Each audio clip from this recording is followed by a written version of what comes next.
Madame, Monsieur, bonsoir. Bienvenue à votre magazine Savoir Plus. La Côte d'Ivoire abrite du 1er au 4 octobre prochain deux événements majeurs.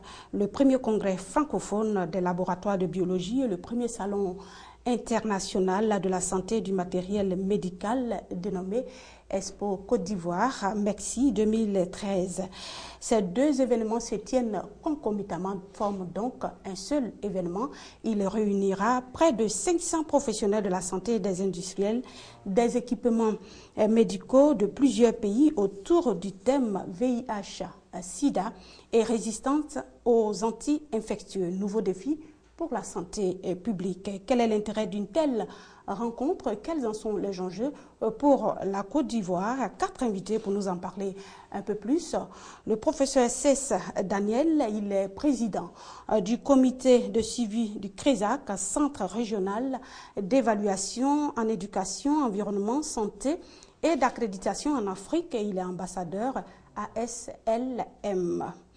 Professeur Dosso Mireille, elle est la directrice de l'Institut Pasteur de Côte d'Ivoire et par ailleurs présidente du comité scientifique du congrès, et docteur Ekra Eliane, elle est chef de cabinet du ministère de la Santé et de la lutte contre le sida. Et enfin, monsieur Ndede Blaise, il est chargé de partenariat à la DIEM, la direction des infrastructures, de l'équipement et de la maintenance au ministère de la Santé et de la lutte contre le sida. Bonsoir, mesdames. Bonsoir, messieurs. Merci d'être des nôtres pour nous parler de ces événements qui se tiennent en Côte d'Ivoire. La DIEM et le CRESAC, ensemble pour faire du salon MEXI et du congrès ASLM un seul événement dédié à la recherche et à l'innovation technologique dans le domaine de la santé. Pourquoi avoir choisi la Côte d'Ivoire pour abriter un tel événement? Est-ce parce que la Côte d'Ivoire est mieux outillée en la matière par rapport aux autres pays d'Afrique francophone, ou est-ce qu'elle a une longueur d'avance sur ces pays? Professeur Cess. Merci Madame Djiké. Je voudrais d'abord, je sais qu'une voix plus autorisée que moi le dira de si belle manière, mais dire merci à la direction générale de la RTI qui nous convie donc à cette rencontre. Alors, ce qu'il faut savoir, c'est que cet événement majeur, comme vous l'avez dit, est organisé par le ministère de la Santé et de la lutte contre le sida en coopération avec l'association panafricaine des laboratoires médicaux, sinon de médecine des laboratoires. Et si cette rencontre a lieu donc en Côte d'Ivoire, c'est parce que la Côte d'Ivoire fait confiance, d'abord. Et aussi parce que c'est un événement majeur, important pour l'Afrique francophone. Et à la rencontre de Cape Town en 2012, il a été décidé de façon unanime que ce soit la Côte d'Ivoire qui abrite donc cet événement majeur. Professeur Dosso, vous êtes la directrice de l'Institut Pasteur. C'est un grand laboratoire, tout le monde le reconnaît. Est-ce que c'est parce que la Côte d'Ivoire est outillée en matière d'innovation technologique dans le domaine de la santé que la Côte d'Ivoire a été choisie pour abriter cet événement? Merci beaucoup. Je pense qu'effectivement, il y a beaucoup de laboratoires en Côte d'Ivoire, notamment dans le système national de santé. Il y a aussi beaucoup de laboratoires qui sont performants. Mais nous sommes des membres actifs de la communauté francophone dans le domaine de la biologie, comme l'a dit le professeur Cess. Et lorsque nous avons tenu le premier congrès de l'association africaine de médecine de laboratoire à Cape Town l'année dernière, nous avons souhaité qu'il y ait une manifestation strictement francophone pour que les biologistes francophones d'Afrique subsaharienne puissent s'exprimer, présenter leurs résultats et qu'on montre à la communauté, je dirais, anglophone des laboratoires qu'effectivement notre communauté est vivante et a des résultats. Et ce congrès, on nous a donc accordé l'organisation de ce congrès en 2013 ici à Abidjan. Docteur Ekra Eliane, comment est-ce que vous avez accueilli cette nouvelle, le fait que la Côte d'Ivoire ait été choisie pour abriter ce congrès? Écoutez, nous l'avons accueilli avec beaucoup de satisfaction et de fierté. Et d'ailleurs, le ministre de la Santé elle-même, qui est un acteur clé de par sa profession, de base des acteurs de la santé, est très contente et en est la présidente. Elle est la présidente du comité d'organisation. C'est pour dire que nous sommes très très contents et fiers de partager avec le monde entier ce que nos prestataires de santé savent faire, parce que nous avons de la ressource humaine et nous en sommes fiers. La preuve en est que lorsque la Côte d'Ivoire, à Cape Town, a proposé ce congrès ici en Côte d'Ivoire, unanimement ça a été accepté. C'est la première fois que c'est organisé en espace francophone. Bon, merci. Docteur Ikra Eliane, ces deux événements, comme je l'ai dit en introduction, se tiennent en même temps. Mais nous allons parler du congrès. De quoi s'agit-il concrètement quand on parle de ce premier congrès qui se tient ici, professeur Dosso? Merci. Bon, le congrès est un congrès scientifique. Donc, nous avons demandé à ce que les professionnels du domaine de la biologie et de la santé en général, par rapport au thème du congrès, proposent donc des présentations. Et donc, actuellement, au jour d'aujourd'hui, nous avons 104 présentations qui vont être faites lors de ce congrès. 104 présentations scientifiques qui vont être faites durant ce congrès. Quand vous parlez de présentations scientifiques, soyez plus explicite. Oui, ce sont les résultats des études qui sont faites en laboratoire. Voilà, donc ces résultats seront présentés? Oui, ces résultats seront présentés de façon officielle. Et à partir du moment où ces résultats sont présentés de façon officielle dans un congrès, ils sont donc à la disposition de la communauté scientifique nationale et internationale. Monsieur Ndede, vous qui êtes chargé de partenariat à la DIEM, c'est votre structure, disons la direction, qui organise concrètement l'exposition. L'expo, comme vous appelez Mexi, Côte d'Ivoire. Quel caractère revêt cette exposition? Merci.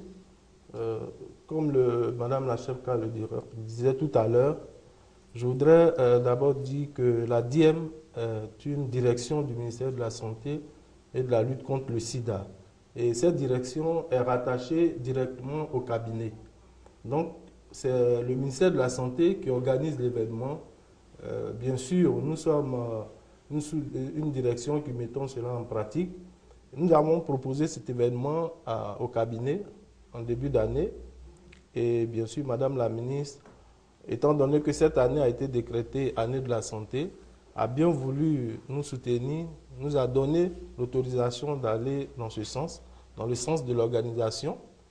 Et donc, comme je le disais, nous organisons cet événement pour amener un peu nos professionnels, les praticiens, à procéder et à être informés des nouvelles technologies au niveau médical dans le monde. Donc, permettre aux fabricants de venir en Côte d'Ivoire et de présenter ce qu'ils font, et aussi amener nos praticiens qui n'ont pas les moyens d'aller à l'extérieur pour voir ce qui se fait, de voir ici en Côte d'Ivoire tout ce qui se fera. Et quand nous avons proposé ce salon, Madame la ministre a bien voulu que nous associons cet événement à celui que devait organiser le CRESA, donc l'événement de l'ASLM. Quel genre de matériel sera exposé? Tout type de matériel. J'avoue que quand vous arrivez dans nos centres de santé, dans les CHU, vous voyez tout ce que nos praticiens utilisent. Et donc, nous allons permettre à tous ces fabricants-là de montrer à toute la nation tout type de matériel, afin de permettre à ces fabricants... Du matériel lourd, du petit matériel, si je peux m'exprimer ainsi, parce que ce qui est utilisé en chirurgie, la grande chirurgie, et puis les petites chirurgies, est-ce que ce sera tout ce genre de matériel qui sera exposé? Absolument, tout type de matériel. Et ce sera quoi? Une exposition vente, ils viennent, c'est vrai qu'ils viennent les voir, ils tâtent. Est-ce qu'ils ont l'occasion de s'en approprier? Comment est-ce que ça va se passer?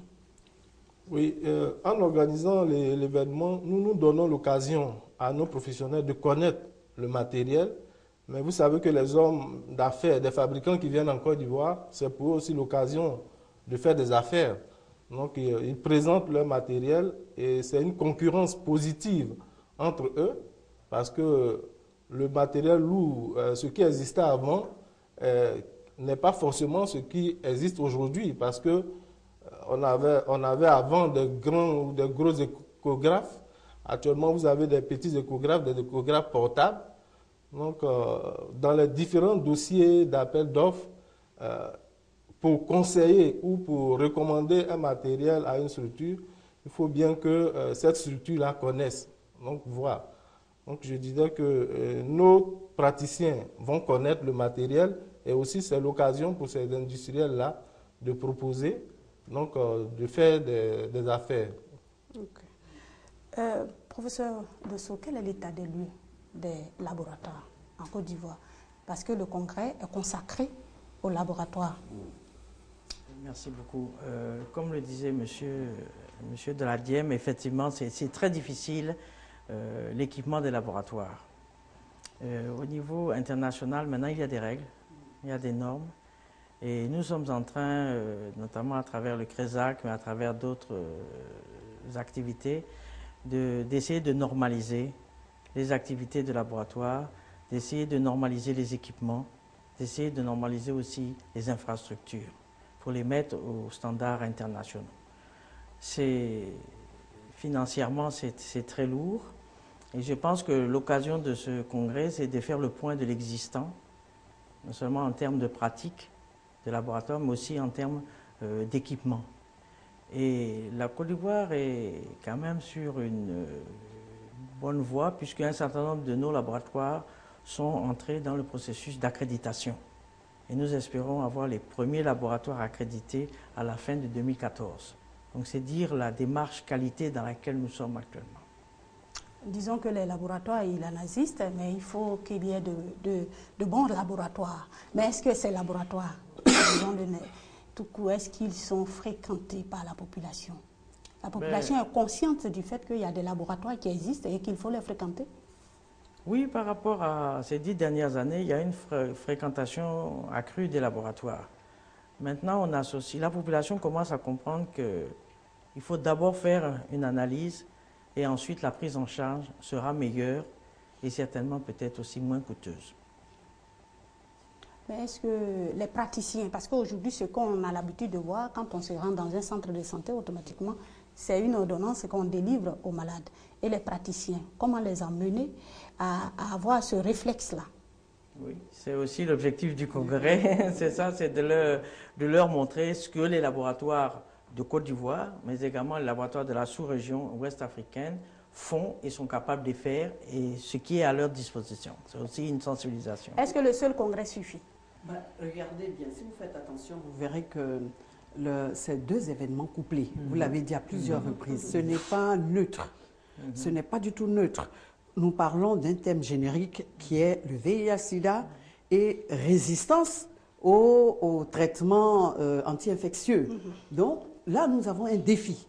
Et ce défi, je ne dis pas est relevé, mais nous voulons aller vers peut-être même un consensus de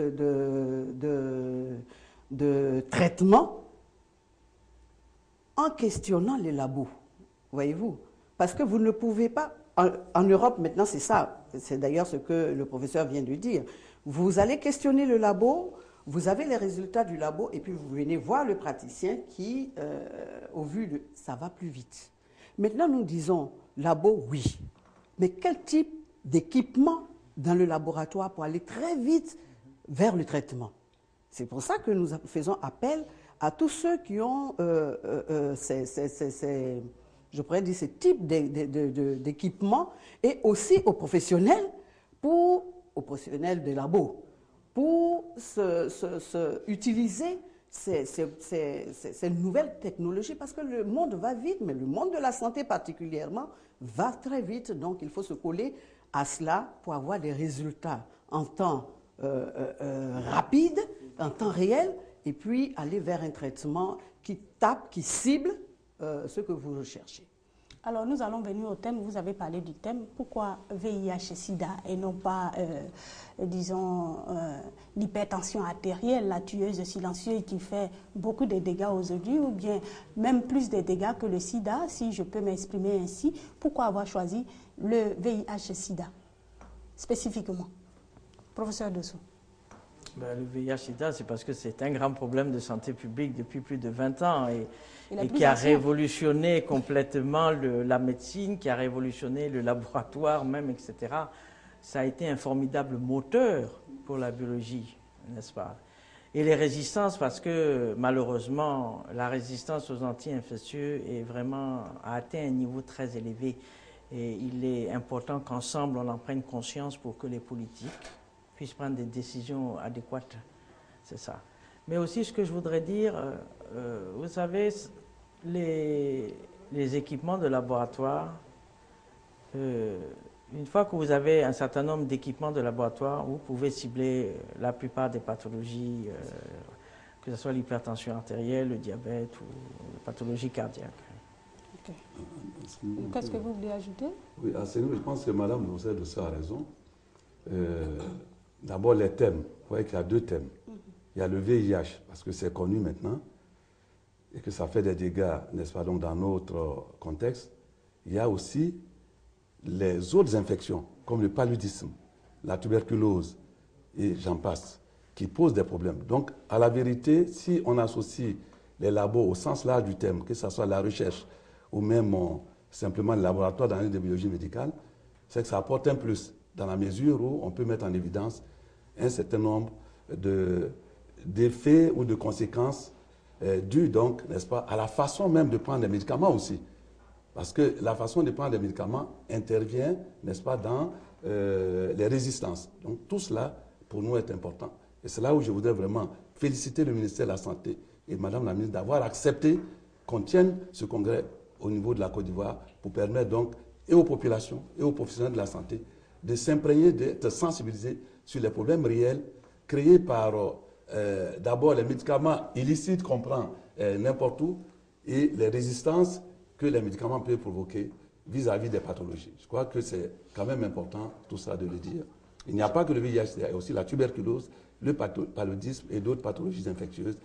Bien sûr qu'on ne néglige pas l'hypertension et les autres pathologies non infectieuses, mais je crois qu'il était important au moins d'aller sur ce terrain en attendant de voir les autres pathologies.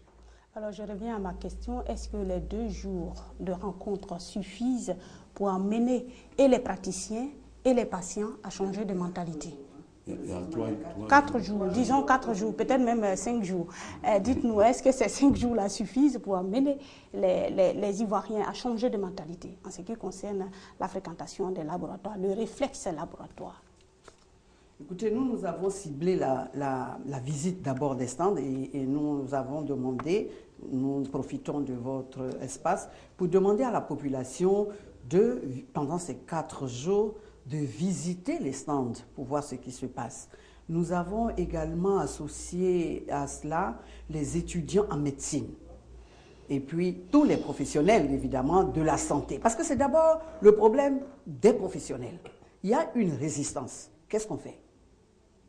Et c'est là où les communicateurs scientifiques entrent en jeu pour nous dire, voilà ce que j'ai étudié, voilà les résultats que j'ai. Alors ça réoriente. En fait, on n'est pas en train de demander à la population de venir chercher comment se faire soigner. Ce n'est pas ça. Mais on leur promet qu'avec les études qui ont été faites par-ci, par-là, parce qu'il y a des communications des nationaux et puis des non-nationaux aussi. Donc c'est une confrontation des résultats, des communications qu'il y a, qui nous font avancer, qui font avancer de toute façon. C'est le même processus dans le monde entier. Mais ce qui est certain, localement, et nous on s'est rendu compte que la Côte d'Ivoire, nos professionnels ivoiriens font beaucoup de choses. Beaucoup, mais ne sont pas très connus. Sont pas très connus. Les anglophones sont beaucoup plus proactifs en la matière. Donc c'est cet espace que nous offrons à nos professionnels. Africains d'abord, et puis les autres en plus, pour dire nous pouvons mieux prendre en charge nos malades. D'abord parce que nous questionnons la biologie qui est au centre de tout. Lorsque la biologie nous a donné une réponse, c'est facile de cibler la maladie. Et en ciblant la maladie, d'abord, on évite de taper d'autres organes qui n'ont absolument rien à voir avec cette maladie-là. Et le plus souvent, les médicaments le provoquent aussi. Donc, voilà. Donc, je ne sais pas, vous avez saisi ce que nous voulions dire, c'est que nous voulons cibler sans taper les autres organes. Malheureusement, pendant longtemps, vous savez que vous pouvez prendre même un antipalustre, ben, ma foi, il va taper ce que vous désirez, mais il peut taper d'autres choses aussi. Oui. Voilà. Je pense que... oui. Les 4 jours. Les 4 jours. Du 1er au 4. Du 1er au 4. Mais ce que je voudrais dire, c'est que madame, le docteur Ekra a eu raison. C'est vrai que 4 jours, ce n'est pas suffisant. Mais 4 jours, c'est quand même important. En 4 jours, ce qu'il faut, c'est sensibiliser. Et c'est ce qu'elle a dit. Et aussi bien les populations que les professionnels de la santé. Et puis ça donne l'occasion à ces professionnels d'échanger, de mutualiser, de comprendre les problèmes réels en termes de santé publique. Et puis le fait qu'il y ait une exposition de matériel et d'équipement, c'est un plus. Ça vient en symbiose, n'est-ce pas, donc, à ce que nous voulons faire en termes de congrès. Donc 4 jours, c'est insuffisant, mais 4 jours, c'est beaucoup aussi pour informer, pour sensibiliser et pour réactiver ou relancer, n'est-ce pas, donc, les laboratoires. Mais ici aussi, il s'agit des labos au sens large du terme. Ce n'est pas seulement les laboratoires d'analyse du biologie médicale, aussi bien les labos de recherche que les labos en termes de santé ou tout ce qui contribue, n'est-ce pas, donc, à la recherche en santé. Ok. Donc, vous êtes, comme on l'a dit, le président du comité de suivi du CRESAC. Enfin, le président, oui. Oui, du CRESAC, parce que nous nous rendons compte que le CRESAC a un large champ d'application. Que fait le CRESAC? Bon, on parle d'environnement, on parle d'éducation, on parle d'accréditation. C'est ça. La mission essentielle du CRESAC, c'est d'abord un centre régional. Un centre qui a été fondé par 5 pays, qui sont les États membres. Mais je pense que les autres États vont venir. Mais la mission fondamentale, c'est de promouvoir la qualité des prestations des établissements sanitaires, de l'éducation et de la gestion de l'environnement. Pour l'instant, nous nous sommes fixés sur la santé d'abord, et puis bien sûr l'éducation, puisque nous travaillons aussi avec le CAMES et l'éducation. Donc, les activités du CRESAC, c'est faire l'évaluation, n'est-ce pas, au sens large du terme, des établissements de santé, d'éducation et d'environnement, mais aussi de faire l'accréditation de ces établissements et faire le management de la qualité. Donc il y a, si on veut voir, 3 activités essentielles ou 3 actes stratégiques, l'évaluation, l'accréditation, bien entendu la certification, et puis maintenant la qualité, sinon la promotion de la qualité des services de santé et d'éducation. On parle d'ambassadeur ASLM, c'est quoi? D'abord ASLM, nous l'avions dit tantôt, c'est l'association, la Société africaine des laboratoires médicaux ou de médecine des laboratoires. Alors, le rôle ou la mission ASLM, c'est de faire essentiellement un plaidoyer auprès des pays aussi bien anglophones, francophones, lusophones qu'arabophones, pour que nos gouvernants en priorité et les professionnels de santé et les autres acteurs de la santé comprennent bien le rôle prépondérant